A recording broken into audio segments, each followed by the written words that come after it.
मैं Vinod Kumar Singh, TS college Hisua, Nawada Magadh विश्वविद्यालय बिहार की ओर से आज के दिन हिंदी विभाग में जो चर्चा होगी वो रीतिकाल पे जो हम लगातार चर्चा कर रहे हैं, जिसमें रीतिकाल को गति देने का काम किया जा रहा है, उसमें संक्षिप्त में आपसे बातचीत की जा रही है। बाकी के लिए आप रीति काव्य की भूमिका नगेंद्र वाली किताब, इसके अतिरिक्त आप देखना चाहें तो विश्वनाथ त्रिपाठी को भी देख सकते हैं, लेकिन वो संक्षिप्त बहुत है, इसलिए डॉक्टर नगेंद्र को देखें रीतिकाल के लिए। और रीति काव्य की भूमिका या हिंदी साहित्य का इतिहास जो संपादित किया है उन्होंने, उस किताब में रीतिकाल को पढ़ सकते हैं।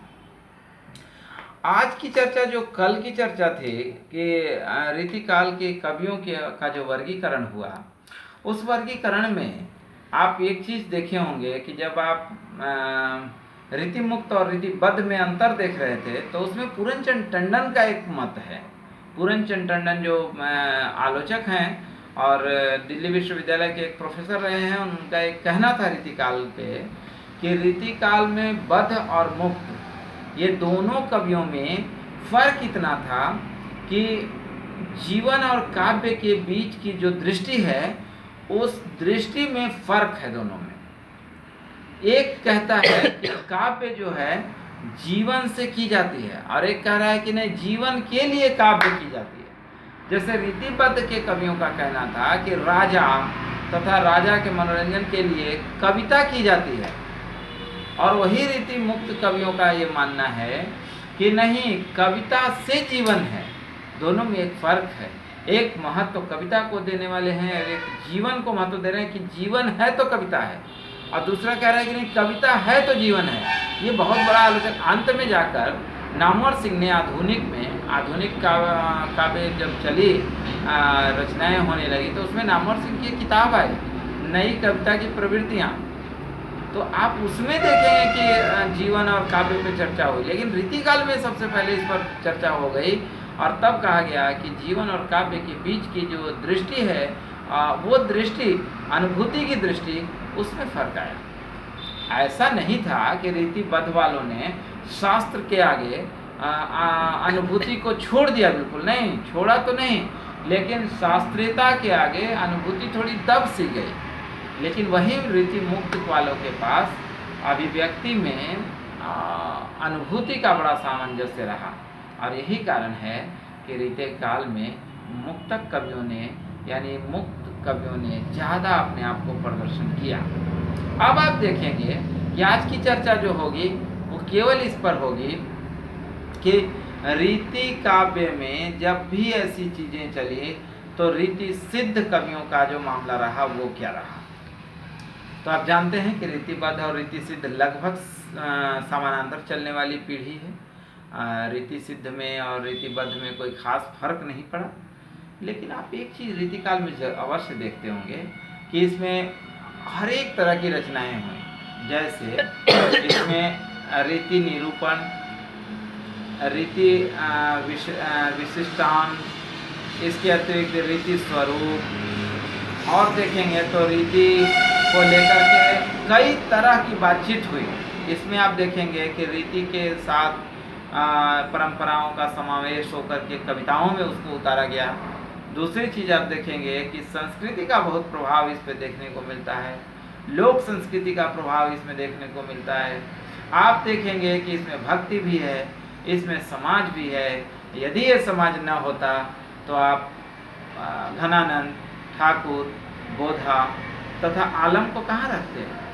इतना ही नहीं, आप देखेंगे कि संदेशवाहक कवि गिरधर के रूप में उपस्थित हैं।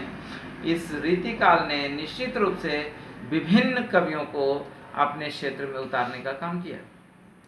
क्या आप कह सकते हैं ये रीतिकाल मुगलों का अंत का समय चल रहा था, और इस अंत के समय में आप देखेंगे कि एक चीज़ बहुत सामने आ रहा था मुखर होकर के, कि कहीं ना कहीं भक्ति से लोगों का एक मन हट रहा था, और वो रीति मनोरंजन की ओर बहुत ज़्यादा जा रहे थे। तो रीतिकाल इसीलिए बहुत लोगों ने, खास तौर पे रामचंद्र शुक्ल ने, इस काल को अच्छा नहीं माना। उन्होंने रीतिकाल को कहा कि ये ठीक काल नहीं है, काला दिवस के रूप में साहित्य में है। आप उस स्थिति में देखेंगे तो रीतिकाल को थोड़ा सा धूमिल किया भक्ति ने, भक्ति काल के आगे। लेकिन क्या इन रीतिकाल में भक्ति काल की रचनाएं नहीं हुई? तो हुई। क्या इसमें निर्गुण और सगुण का मामला नहीं रहा? ये सारी चीज़ें मौजूद थी। इसमें समाज भी था, इसमें लोक संस्कृति भी थी, इसमें लोकगीत भी हैं, परंपराओं के सारे निर्वाह किए जा रहे हैं। लेकिन अंत हम इतना जरूर कहेंगे कि रीतिकाल में मुक्त कवि और बद्ध कवि के साथ सिद्ध कवि का बहुत बड़ा महत्व रहा। आप रीति सिद्ध में बिहारी को याद कर सकते हैं, रीति सिद्ध में आप देखें तो गोविंद को कर सकते हैं, रीति सिद्ध में और छोटे छोटे कवि हैं जिनका नाम बहुत मुखर होकर नहीं आया। तो आज हम बिहारी पे बातचीत कर रहे हैं कि बिहारी जयसिंह एक राजस्थान में जयपुर के राजा हुआ करते थे, उनके दरबार में बिहारी थे। और तब उस समय राजा की शादी हुई, नई नवेली दुल्हन आ गई। अब राजा प्रजा को भूलकर उस दुल्हन के पीछे लग गए। तब बिहारी की एक पंक्ति आई कि अली कली 100 बिंदियों आगे कौन हवाल। इसकी मतलब पूरी पंक्ति है, पूरी पंक्ति की जरूरत नहीं है, यही एक मेन है पंक्ति जिसको आप देख सकते हैं। और नहीं तो पूरी पंक्ति आप कहना चाहें तो कह सकते हैं, नहीं पराग नहीं मधुर मधुर, नहीं विकास यही काल। कह रहा है कि नहीं पराग नहीं मधुर मधुर, नहीं विकास यही काल। और तब कहता है कि ऐसो में जैसो कहें आगे कौन हवा। बिहारी की इस पंक्ति ने जयसिंह को प्रभावित किया और जयसिंह फिर प्रजा के बीच में उतरे और इसीलिए बिहारी ख्याति प्राप्त हुए। और तब से बिहारी सतसई के रूप में, यानी बिहारी के 713 दोहों का एक संग्रह जो पटल पर है, उसे पढ़ा जाता है आज भी। और आज भी कहा जाता है कि बिहारी इसके लिए जाने जाते हैं कि रीति सिद्ध में लक्षण और लक्षण को किस तरह उदाहरण से पेश करना है, ये बिहारी से अच्छा कोई और नहीं जानता। अतः रीति सिद्ध के कवि को हम देखें तो रीतिबद्ध से थोड़ा सा समानांतर हैं, लेकिन कहीं न कहीं लक्षण और उदाहरण में उनकी श्रेष्ठता सामने आती है। इसीलिए रीति सिद्ध को थोड़ा सा हम श्रेष्ठ मानते हैं, लेकिन रीति मुक्त से कम, क्योंकि रीति मुक्त हृदय रूपी कविता है। बिहारी भी जयसिंह के लिए लिखे, ना कि उनका हृदय का कुछ उद्गार है। इस कविताओं में बिहारी के साथ हम रीति सिद्ध पर और कल की जो बातचीत होगी वो हम लोग हो सकता है कि रीतिकाल की प्रवृत्तियों पे बातचीत करें। आज के लिए इतना ही।